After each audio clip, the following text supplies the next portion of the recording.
Good afternoon. This is a special coverage of the coronavirus crisis using the combined forces of News 5 and Signal TV's One News, Radio 5, and 1PH. About 125 evacuation centers are ready to be converted into exclusive health facilities for COVID-19 patients, says the Department of Public Works and Highways. Secretary Mark Villar says the DPWH is now facilitating power and water connection to an additional 15 evacuation centers. A facility in Butuan City has already been converted into a health center, while another in Quezon City is being used as an operations center by a local disaster risk reduction and management office. Leaders of both houses of Congress have just wrapped up their meeting today at the Palace para po bigyan tayo ng detalye kung anong napag-usapan at napagkasunduan. Makausap po natin live sa linya ng telepono si News 5 correspondent Mean Los Baños. Mean, anong napagkasunduan? Yes sir, tama ka. No? Katatapos-tapos lamang ng isinagawang meeting ng mga mambabatas sa paungunan ni Senate President Tito Soto at Speaker Alan Cayetano kasamang ilang miyembro ng ehekutibo at ilang ahensya ng gobyerno gaya nila Executive Secretary Salvador Medialdea at DILG Secretary Eduardo Año kasama rin sina Senator Bongo, Pia Cayetano at Congressman El Rey Villafuerte. Mula sa meeting na ginawa na pag-usapan na isang panukalang batas na nakatakdang talakayin at ipasa sa special session na gagawin ng Senado at Kamara para bigyan ng karampatang kapangyarihan at flexibility ang ating gobyerno para tugunan ang mga pangailangan bunsod ng paglaban sa paglaganap ng COVID-19. Ayon kay Senate President Tito Soto, kasama sa panukalang tatalakayin at pagbobotohan sa special session ay ang kapangyarihang ibibigay sa Pangulo para mag-realign ng mga kakailanganing pondo para tugunan ang krisis sa COVID-19. Ang lumabas daw na projection na kakailanganing pondo ay nasa 200 billion pesos na gagamitin bilang pambili ng pagkain at cash assistance para sa 16.5 milyong pamilya sa buong bansa. Gayunman, hindi na raw maglalagay ng eksaktong halaga ng pondong kakailanganin sa panukalang batas. Ayon kay Senator Go, ang mahalaga, mabigyan ng karampatang kapangyarihan si Pangulong Duterte para mag-realign ng pondo para tugunan ng problema sa COVID-19, kabilang na daw dyan ang recovery at rehabilitasyon. Halaga rin daw na mabigyan ng flexibility sa paggamit ng pondo ang bawat ahensya ng gobyerno na nangunguna sa pagtugon sa problema ng COVID-19 para mabigyang prioridad ang pagkain, cash assistance at healthcare needs ng mga Pilipinong direktang naapektuhan ng krisis. Lalong-lalo na ang mga nasa tinatawag na vulnerable sectors gaya ng matatanda at mga no work, no pay nating mga kababayan. Napagkasundian din, Sir Ed, na gagawin ng special session ng Kamara at Senado sa Lunes, March 23, alas 10 ng umaga. Hindi ito joint session kaya hiwalay ang isasagawang sesyon ng Kamara at Senado. Nauna nang sinabi ni Senate President Soto na hindi kakailanganin ng teleconference dahil mayorya naman sa mga senador ang pwedeng pumasok sa Senado sa Lunes at mag-o-observe na lamang daw sila ng social distancing. Sir Ed? Okay, Mean, ang binigay mong figure kanina, at least yung galing sa kanila, is 200 billion pesos to feed 16.5 million families. Kung tatansya natin, usual kasi na tansya dyan is 5 members per family. So that amounts sa mga 75 to 80. Mga 80 million na katao yan ang napapakainin ng gobyerno for, did they say for how long they expect this to be used? O gaano katagal tatagal itong perang ito? If I'm not mistaken, parang ang unang na-discuss sa amin ni Senate President Soto kanina ay parang good for 2 months ito. Itong sinasabi nila, ayun, tama, projection sabi niya is around 200 billion pesos for 2 months.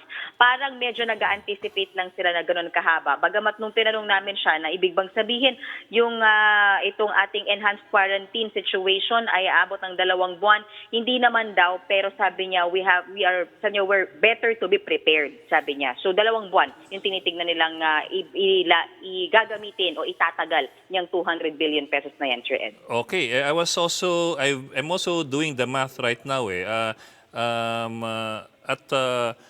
At 80 million people and looking at 200 billion pesos, that amounts to mga 2,500 pesos for each person, or if it's good for 60 days, that's 41 pesos per person per day. I suppose it's still small, pero it's better than none. Correct. At saka sir, ang sinasabi naman nila dito, hahatiin pa to sir, malalaman pa to sa special session, yun yung mahalaga kaya kailangang ma-monitor Kasi paano yung hatian nitong pera na ito? Bagamat sabi ni Senate President Soto, it could be lower than 200 billion pesos parang maximum po yata yung 200 billion. Pero hahatiin pa kasi to, hindi lang ito sa cash assistance, pagkain pa, tapos of course yung healthcare assistance pa na sinasabi. Tapos parang sinasabi ni Senator Bongo dito, kasama na daw dyan sa pondo yan yung recovery at rehabilitation So, kailangan makita yung breakdown paano gagamitin tong perang to. But more than the amount, Sir Ed, parang ang sinasabi ng mga senators na nakausap natin kanina, ang pinakamahalaga dun sa measure na ipapasa nila sa Lunes is yung flexibility ni Pangulong Duterte na mag-realign talaga ng funds na kayang gamitin as much as they can para matugunan tong problema ng COVID-19. Oh, okay, man. Balikan ko lang yung pondo. So yung 200 billion pesos, that's already existing. That's already been allocated for something else. What Congress hopes to do next week during the special session is to realign 200 billion in existing funds that have been previously allocated into this special COVID fund.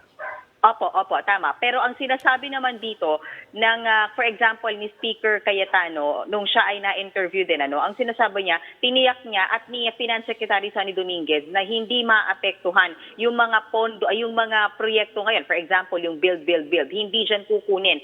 Doon daw yan sa mga pondo na pwede naman talagang galawin. Ang sinasabi ni Senate President Soto sa atin kanina, pwede daw kunin sa available funds ng GOCC itong 200 billion pesos na ito or more or less. At ang sinasabi naman ni Secretary Dominguez, sabi niya from non-budgetary sources daw nila kukunin ito. Itong kung magkano man kasi pwede ngang mas malaki o mas maliit yung mapag-usapan dyan sa may special session. Pero definitely, hindi raw, mape-preserve daw talaga yung build at iba pang mga programa. Tuloy-tuloy lang daw yan habang tinutugunan itong problema sa COVID-19, Sir Ed. Sa bagay, we have, I think, 4 trillion for this year's budget, thereabouts. Yes. Also, at least in previous discussions, napupuna yung budget na merong mga allocations yung mga legislators. Pero matanong na rin kita, ang sinasabi nilang non-budgetary sources, ano ang ibig sabihin nun? Naku, yan ang kailangan nating liwanagin kung ano yan. Pero meron yatang mga nagsasuggest, kanina may natanong kami, mga nagsasuggest, for example daw sir, yung mga for beautification na pondo, for example, sa pagpapagawa ng ilang mga buildings na baka hindi pa naman masyadong kailangan, for example, sa LGUs or sa mga ahensya ng gobyerno, baka isa daw yan sa mga pagkuhanan ng pondo ng, para dito sa tinatawag na nila. Hindi daw supplemental budget sinasabi nila dito financial assistance ang tatawag nila dito, not necessarily supplemental budget, but I guess technically it's supplemental budget. But isa daw yun, yung mga beautification projects, baka yun daw ang unang tamaan at pagkukunan nitong pera na to, sir. At the same time kasi usually when they say supplemental budget, ibig sabihin yan karagdagang budget. In this case, you're looking at existing budget allocations that are being realigned from somebody else into another purpose, for another purpose. So yung non-budgetary sources, malabang ito yung mga non-essentials na may pagka-aesthetics yung yung purpose.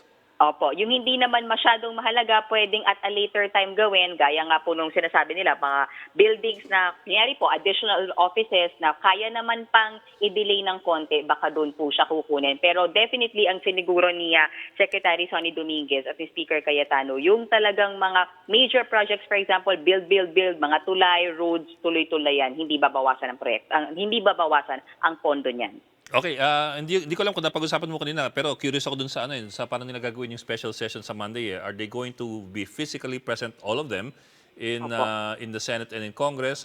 And that'll be interesting. Ang kaya kong sagutin, Sir Ed, yung sa Senate Ang sinasabi ni Senate President Soto, kasi di ba nung una na-discuss po natin na possible yung teleconferencing, no? Pero nakausap na ni Senate President Soto yung at least majority of the senators, hindi nila kailangan ng teleconference. They will be physically present on Monday. Social distancing lang ang labanan dito, pero kaya nilang magdebate, kaya nilang magbotohan sa loob ng session hall. Anyway, na-disinfect na po yan last week, so malinis na. Ang hindi ko kayang sagutin, Sir, yung House, kasi dun sa interview yung nabinasa ko mula kay Speaker Cayetano, hindi niya rin na-discuss kung paano gagawin Kasi kanina may mga ugong-ugong na baka ang House daw ang posibleng mag-teleconference. But I'm not sure about that. Basta ang sure ko sa inyo, Sir Ed, ang Senate po ay physically present ang mga senador sa Lunes.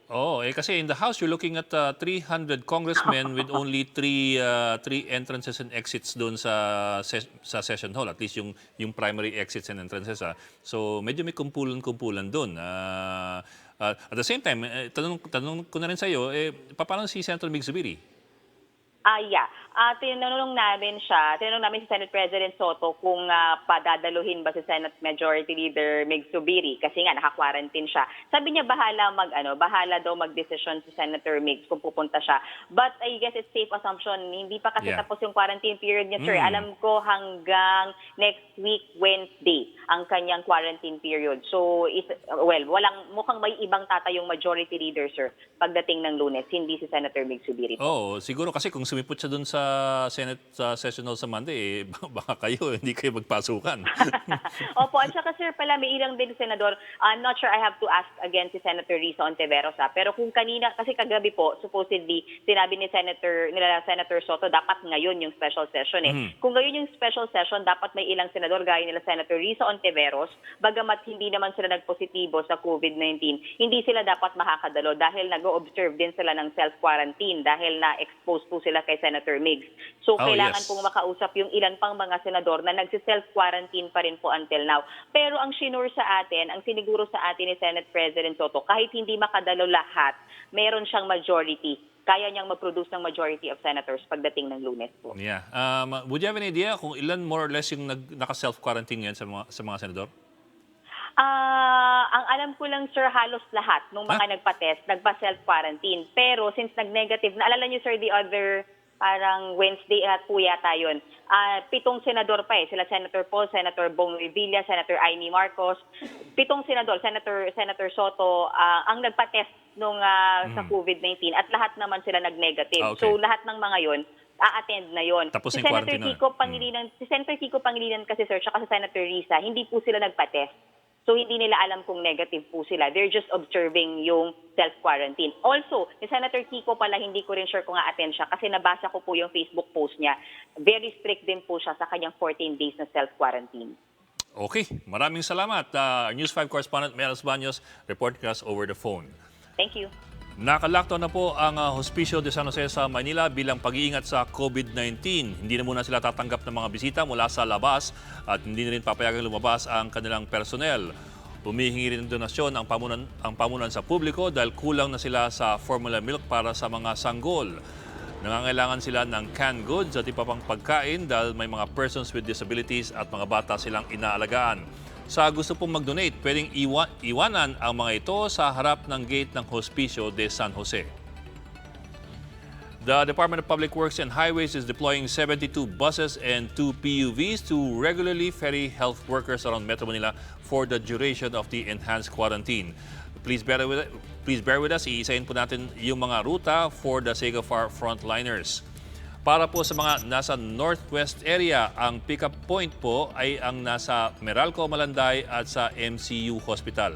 Babiyahe po iyan sa Valenzuela City General Hospital, Caloocan City Medical at Tondo General Hospital.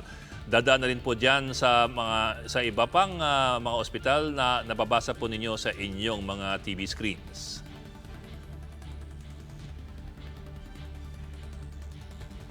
May mga ide-deploy din pong mga bus dyan sa Valenzuela Gateway Complex para sa mga papuntang Quezon City General Hospital, Balintawak at MCU Hospital. Pati sa mga papunta po ng Our Lady of Fatima, Chinese General Hospital, Philippine Orthopedic Center at United Doctors Medical Center. Sa mga nasa northeast naman po, may nakadeploy din pong bus dyan sa SM City sa San Jose del Monte, Bulacan at sa mga drop-off at pick-up points gaya ng Jose N. Rodriguez Memorial sa SM Fairview, sa Diliman Doctors Hospital at sa Veterans Memorial Medical Center. Sa east naman po, magdi-dispatch ng mga sasakyan sa Ortigas Hospital sa Cainta, SM City East, Pasig City General Hospital, Medical City, Robinson's Galleria, St. Luke's QC, Rizal Medical Center at VRF Medical Center.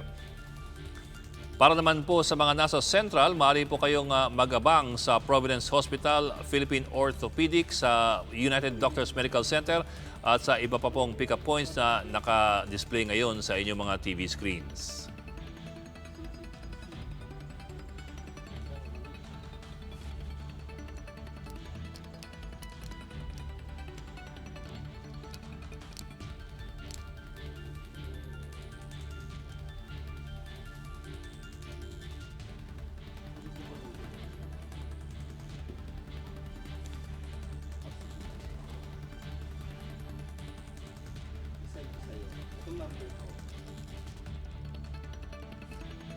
At para naman po sa mga tiga Southeast, dadaan po ang mga bus ng DPWH sa Star Mall, Alabang, sa SLEX Sukat, Bikutan Exit.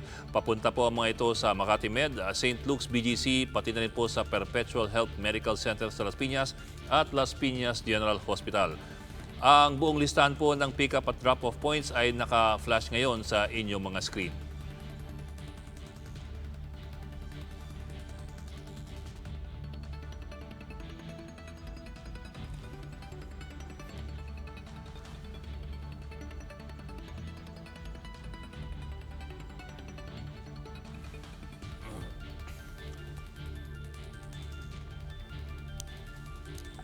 And that's the latest on the enhanced and expanded community quarantine in Luzon. For more updates, follow News 5, the Philippine Star, and Business World Online. I'm Ed Lingao. We are One News.